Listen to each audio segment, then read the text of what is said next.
Dieu, nous le voyons toujours loin. Loin de nous, loin de nos épreuves, loin de nos souffrances, et nous le voyons toujours inatteignable.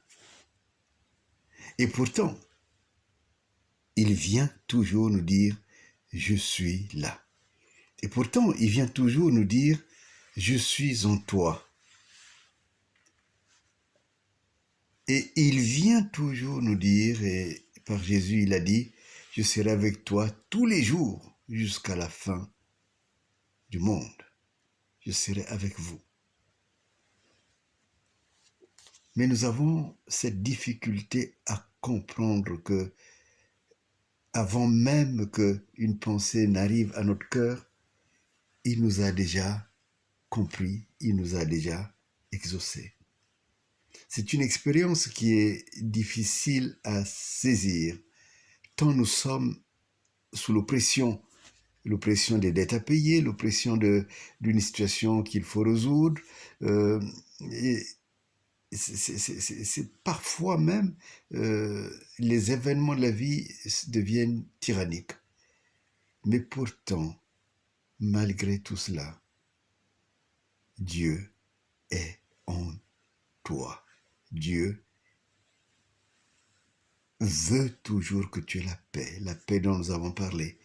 Dieu veut toujours que tu regardes à l'Esprit, parce que l'Esprit de Dieu a des solutions que Dieu a prévues pour toi. Quand je regarde dans le texte Exode 3, nous avons une parole qui est non seulement rafraîchie, rassure, mais aussi une parole qui nous donne de Dieu une dimension toute autre. Dieu dit, j'ai entendu les cris de mon peuple, j'ai entendu les souffrances que les Égyptiens lui font subir, et je suis descendu pour le sauver. Je suis descendu pour le délivrer. Combien de fois nous avons l'impression que nous sommes tout seuls à nous débrouiller pour trouver des solutions. Et combien de fois, individuellement, nous le ressentons. Combien de fois nous sommes dans la famille, dans une famille, on a le sentiment que rien ne va et que rien n'ira. Les souffrances de la vie sont si présentes qu'on a le sentiment que Dieu n'a pas entendu et que Dieu n'entendra jamais. Non, avant que tu entendes, Dieu avait déjà entendu.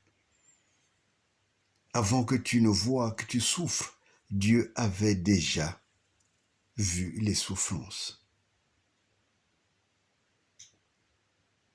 Et souvent on dit, mais qu'est-ce qu'il attend pour intervenir? Ce n'est pas que Dieu attende, mais Dieu entend tes cris, entend tes souffrances pour qu'il y réponde. Pour qu'il y réponde. Et cette dimension, elle est importante. C'est-à-dire que nous avons à dire à Dieu ce qu'il connaît déjà. Mais il nous faut faire l'expérience de la souffrance pour que nous réalisons ce que Dieu est en train de faire et pour que nous en soyons des témoins, pour que nous puissions dire à d'autres, à nos enfants et de beaucoup aux générations qui viennent, que Dieu m'a sauvé. Et quand Dieu m'avait sauvé, il n'y avait plus personne autour de moi. Et si Dieu n'a pas entendu, Dieu n'allait pas descendre. Mais si mon cœur n'avait pas crié, je verrais Dieu comme un intrus dans ma vie. Et je crois que c'est là une notion très importante. cette notion qui consiste à dire « J'ai un Dieu qui entend mon cri ». Mais ce n'est pas seulement individuellement que cela est important. C'est aussi en tant que couple, c'est aussi en tant que famille, mais c'est aussi en tant que peuple. Un peuple doit crier à Dieu ce qu'on lui fait subir, les souffrances qu'il endure. Un peuple doit apprendre à parler à Dieu. Et souvent, nous n'avons appris qu'à accuser les autres de nos souffrances. Mais nous ne sommes pas revenus à celui qui nous a donné la vie et qui nous la donne tous les jours et qui la défend pour lui dire voilà ce dont nous souffrons, voilà comment nous sommes opprimés et voilà comment nous sommes sans solution. Il est important que tu apprennes à dire à Dieu que je n'ai plus de source, plus d'eau, plus de ressources, plus rien. Et alors, quand ces situations arrivent, on court toujours vers l'autre, vers le voisin, et on va se rendre esclave. Mais Dieu veut que tu lui parles, parce que lui, il va intervenir, comme on a vu la dernière fois, dans sa puissance. La puissance de Dieu intervient au profit de ses enfants. Donc, il est important que nous apprenions cela. Et c'est pour cela que, d'abord individuellement, j'encourage que nous le fassions, pour que nous n'ayons plus peur de la vie, mais aussi en tant que peuple. Nous installons à partir de lundi prochain, donc de demain, vers 19h, une prière pour le Congo. Et cette prière, nous devons la faire avec la conviction profonde que Dieu va descendre, ou est déjà descendu, pour nous sauver. Que là où l'humain tremble, Dieu ne peut pas trembler. Dieu n'est pas un homme pour trembler. Et devant qui tremblerait-il?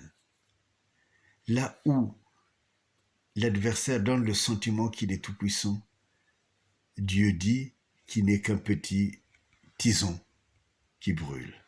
Et il n'est rien. Et donc c'est celui-là, ce Dieu sur lequel nous allons nous reposer. Demain, à partir de 19h, nous ferons une prière. Et désormais, nous continuerons à la faire. Et vous aussi venez avec vos supplications, déposez-les sur le Zoom qui va être mis en place pour que nous puissions apprendre à parler à Dieu au lieu d'aller parler aux hommes. Apprendre à parler à Dieu. Jésus dit même, enferme-toi dans ta chambre et là, prie ton Dieu qui connaît déjà ton problème. Et c'est les peuples qui ne le font pas souvent, ils accusent de sorcellerie tout le monde. Mais Dieu te dit, ta souffrance a un sens et moi je descends pour te délivrer. Et nous voulons voir, c'est même pas que nous voulons, nous avons déjà accueilli la délivrance que Dieu a prévue. Je suis descendu pour sauver mon peuple, dit Dieu.